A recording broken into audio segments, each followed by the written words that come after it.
Hey everybody, welcome back to my channel. It's your girl Rayanne from Rayanne's Floral. So today I will be working with this beautiful soft black and white plaid scarf from Dollarama for $3.50. To be honest, I struggled figuring how to make or create something simple, cost effective, and can hang all year long. So today I decided to do a bubble technique, a simple technique. So as you can see, the frame is 14 inches and you can get it from either Dollarama or Dollar Tree. I secured the zip tie by the crossbar between the second and the third as a starting point. So bubble technique is actually very easy, and since there's only 3 cross frame in each crossbar, it's easy to follow. So first you gather, then you're gonna go underneath and you're gonna make a bubble, as you can see right there. So I'm making a bubble. I'm holding it with my left hand because I'm right-handed. Then I go to the middle and do another bubble. Spread it a bit and then hold it tight with my left hand, and then go to the third one. If you're left-handed, same concept. You hold on to the right and then you make the bubble on your left hand as your dominant hand. So I'm just scrunching it as you can see, and I'm pushing it back. That's it. And then you repeat the process. So again, I go back to the first one, which is the closest one to you. You make a bubble, and for the height, it's up to you how high you want it, or how loose you want it as well, and how tight you want in each one.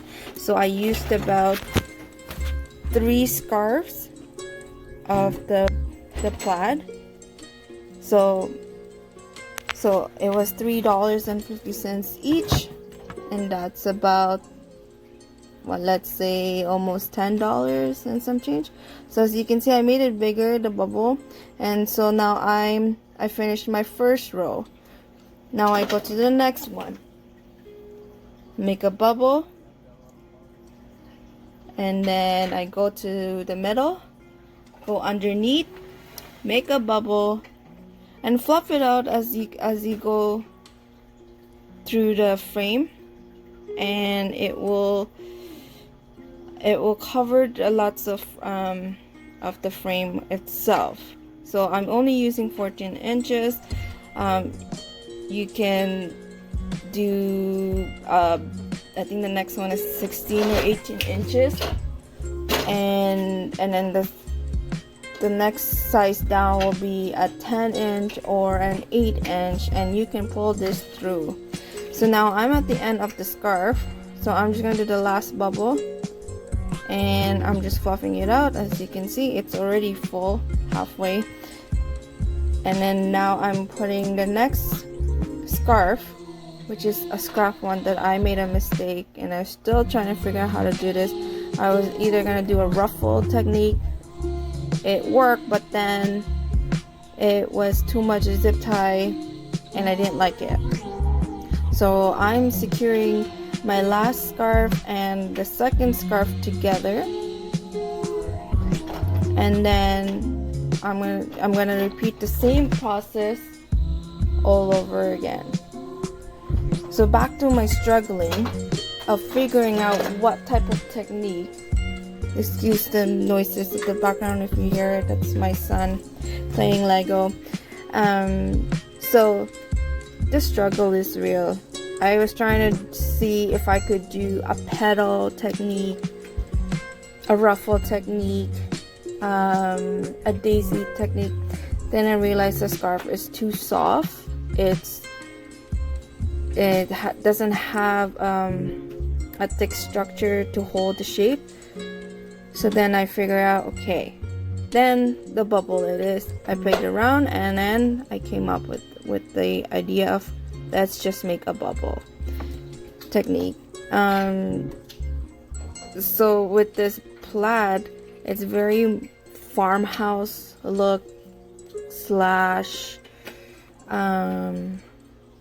farmhouse modern type, and this scarf can be hung all year round, and you can always change the embellishments that you put in the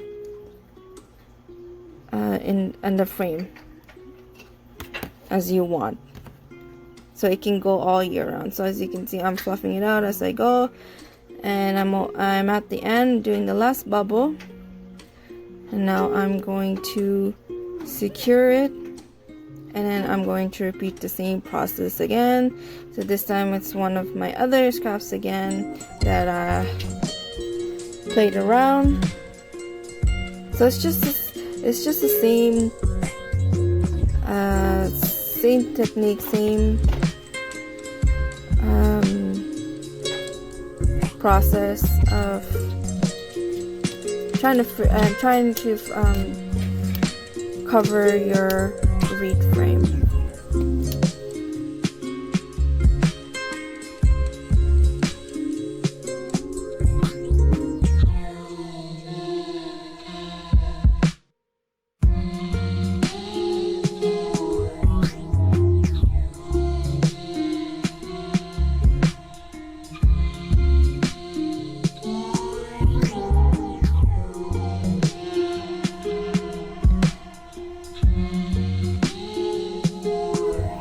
So as you end one scarf, continue where you left off, and then continue the pattern, so that way it's not too confusing. As you can see, I'm almost halfway of the Wreath frame, and look how full it looks.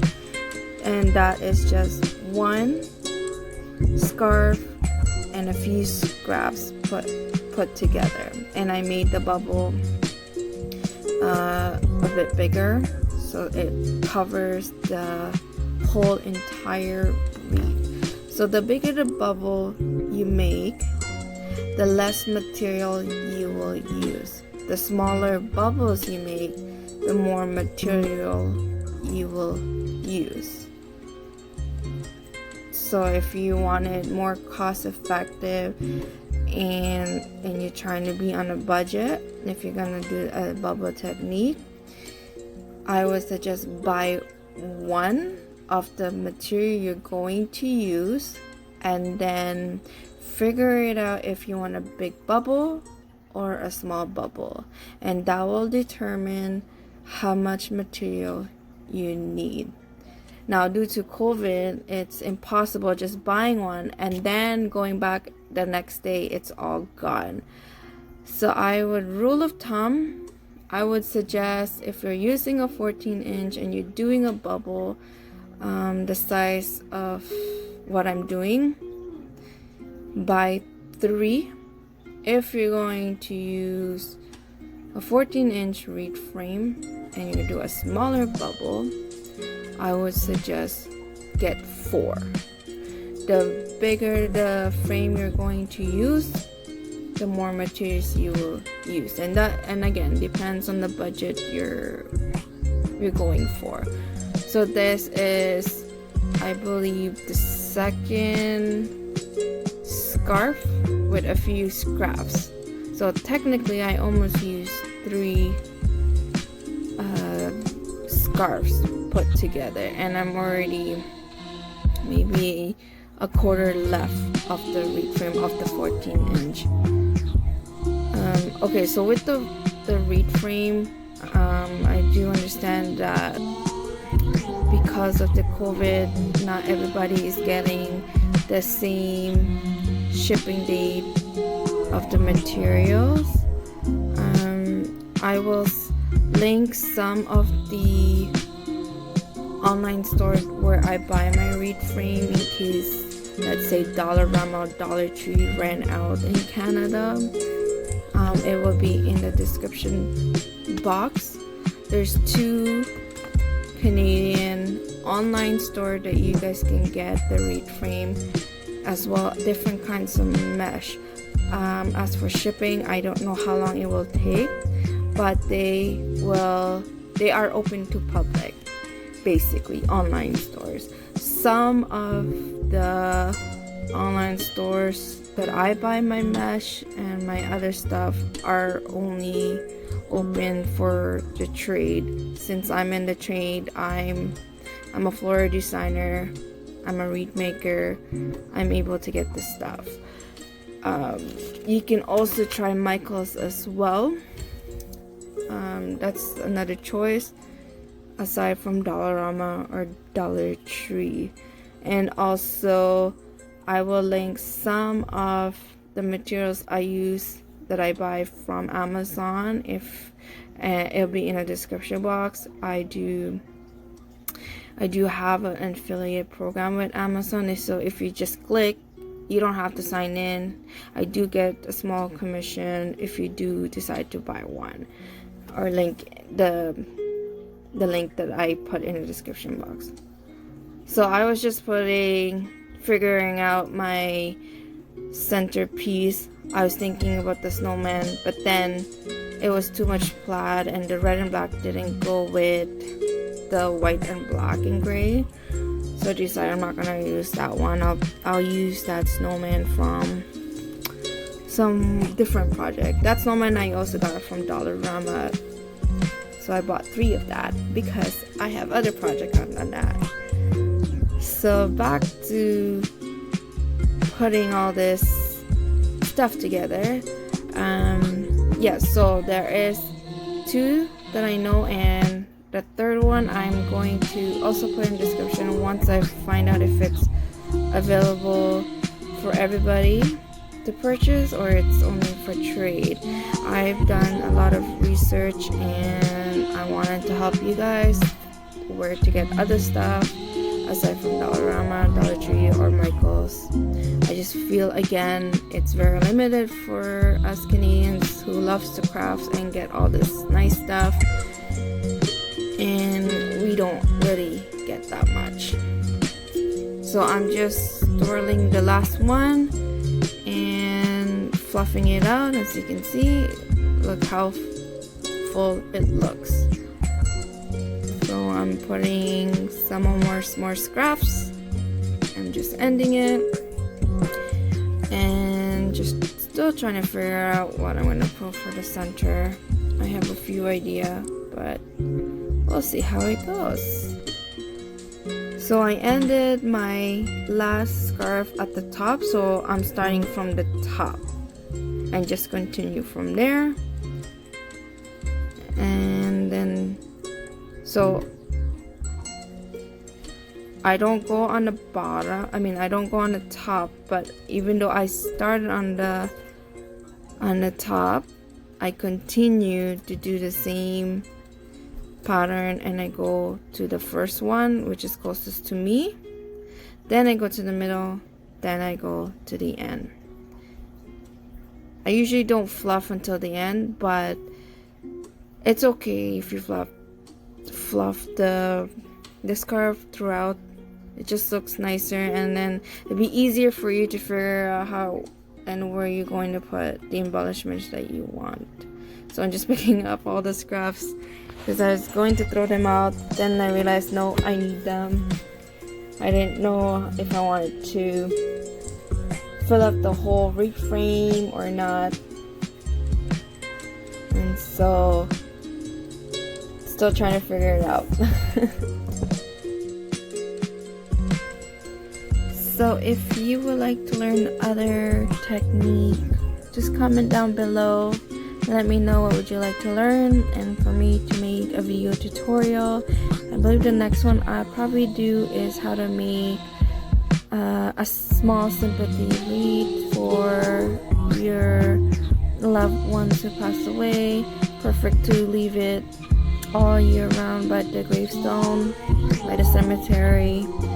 So I'm in the process of doing that. I'm just grabbing all my stuff,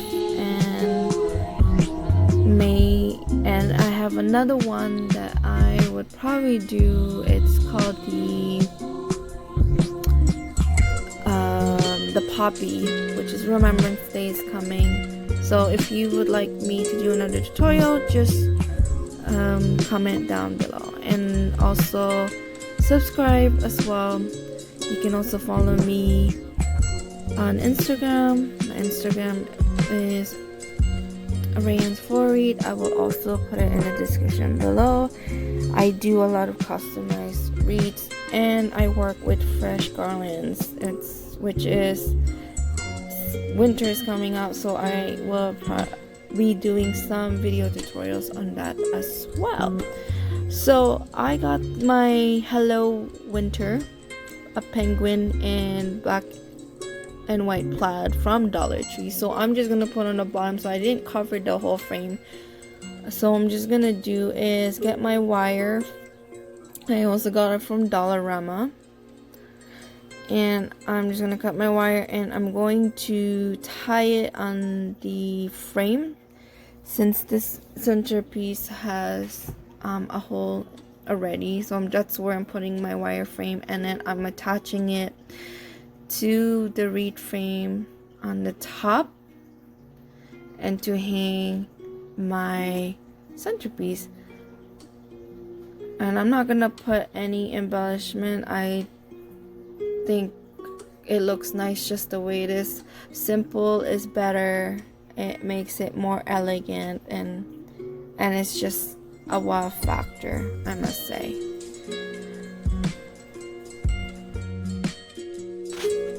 So one thing I like when making wreath is going to Dollarama or Dollar Tree, trying to figure out what I can put in my centerpiece, such as this. The penguin Hello Winter is from Dollar Tree, and this is the reason why I grabbed the scarf, because it just goes well together. I also bought another scarf, same in the red and black, and I will do maybe the snowman with the scarf, or I have another centerpiece that would go with my red and black scarf. So if you guys like this video and you would like me to do another scarf tutorial in this bubble technique, click the like button, comments down below, and show me some love, guys. So here's the final product. As you can see, I didn't really care much of the back. It's because this is going to go on my door. It's mine to keep. But if I was going to sell this as a professional, I would clean it up more, make it more fuller, make it tighter, and then cover the back, so that way it looks so nice and it's beautiful and it's clean. It's what you're expecting, right? So I'm just gonna put it on my easel. I have a small easel, and just show you guys what it looks like when it's hung. As you can see, I have more wreaths on the back. So again, if you guys like this video, click the like buttons, subscribe, comment down below what would you like me to do. Until then, hope you guys like this tutorial. Bye guys.